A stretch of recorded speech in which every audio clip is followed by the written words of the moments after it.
So You Want to Be in Pictures opens in exactly the same way as The Hand That Feeds You opened. We're mid-take with Fei Long and Ken as they're filming a martial arts movie. Do we really need to open every Fei Long episode like this? I guess. It took only a few seconds longer this episode to realize they're acting. Mostly because Ken's a much better actor than Guile. Is that the best you've got, tough guy? And when they cut, Ken refers to himself as a regular Jack Nicholson. Which made me wonder what old Jackie Nick was up to in 1996. Spoilers! Nothing good. He was in 2 movies, both of which released mid to late December, just a few weeks after this episode first aired. He was in a lackluster sequel to Terms of Endearment called The Evening Star, and of course, Mars Attacks. 1996, truly a banner year for Jack Nicholson. They break from filming and Ken immediately goes to surround himself with some girls showing off their Saturday morning cartoon butts and just... Damn! Some artist really put the work into those cartoon butts. I mean, a lot more work than was put into Ryu's face, and his lines, and his delivery. Yes, Ken, you were good. Which, to be fair, a life spent around Ken would leave me that kind of dead inside too, so, you know. Ryu, ever the party pooper that he is trying to explain to Ken how using his special moves for movie effects isn't honorable or something. Ken's used to Ryu trying to cramp his style, though, and has the perfect reply for him. Hey, there's plenty more fireballs where they came from. Right, girls? Am I hot or what? Get it? Because fire's hot. Like my balls. I guess we're doing ball jokes in the Street Fighter cartoon now. Saturday morning ball jokes. Anyways, Ryu and Fei Long talk about the production of the movie, which is like... It's supposed to be some kind of thinly veiled expose on the triads and right on cue. A noble desire, if perhaps a foolish one. Get down! A triad assassin disguised as an extra tries to kill Fei Long, and it doesn't go very well for him.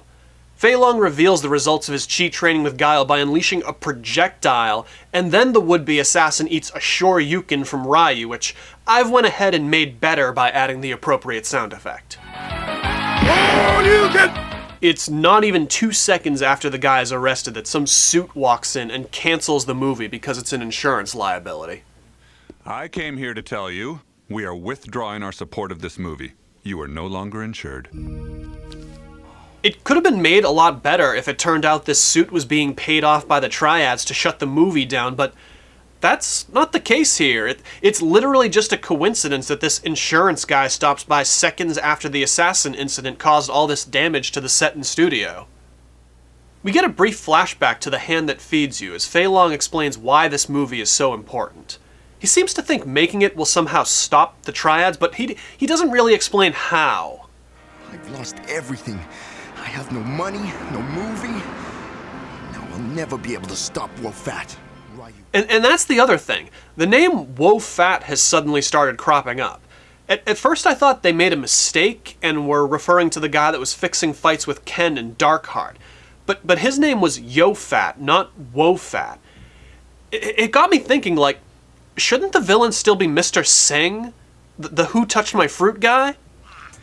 Some humans touched this fruit! Who touched my fruit? The Street Fighters never captured him at the end of The Hand That Feeds You, so what gives? Anyways, there's big drama and daddy angst when they decide to ask Ken's father for the money to fund Fei Long's movie.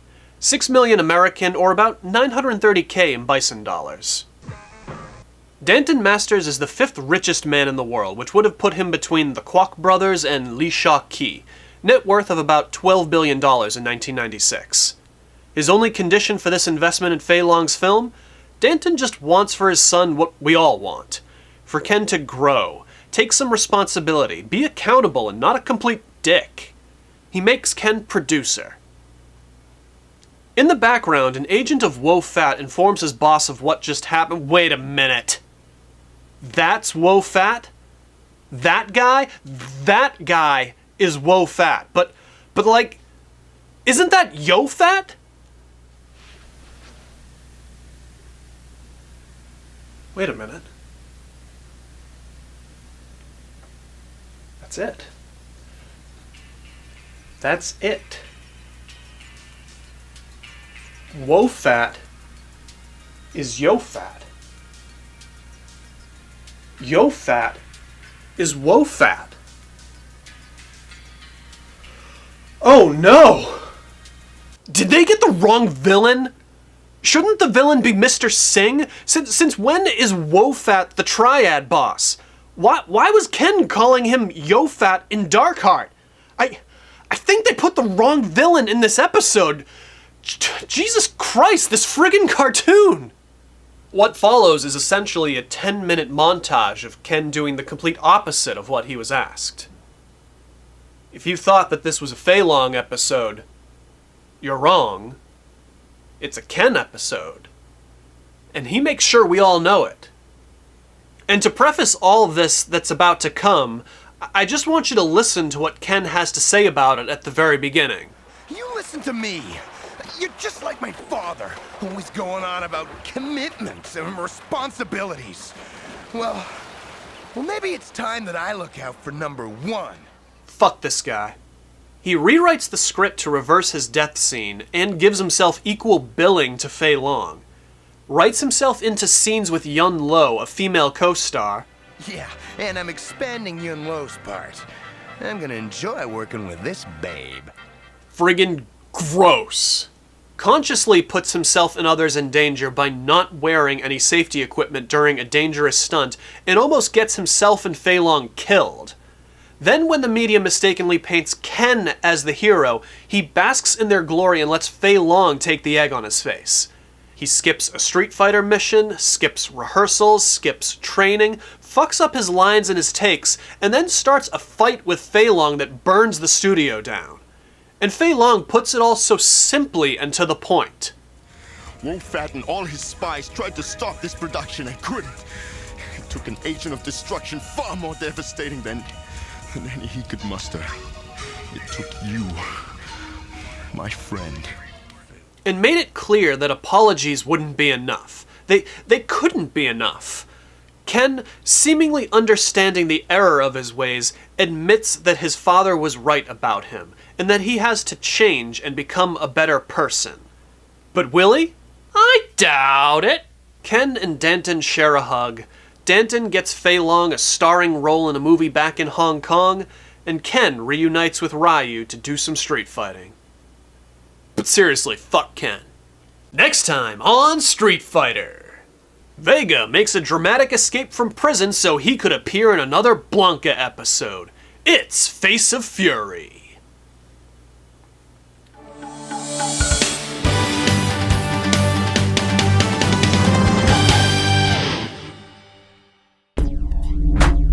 We await your return, warrior.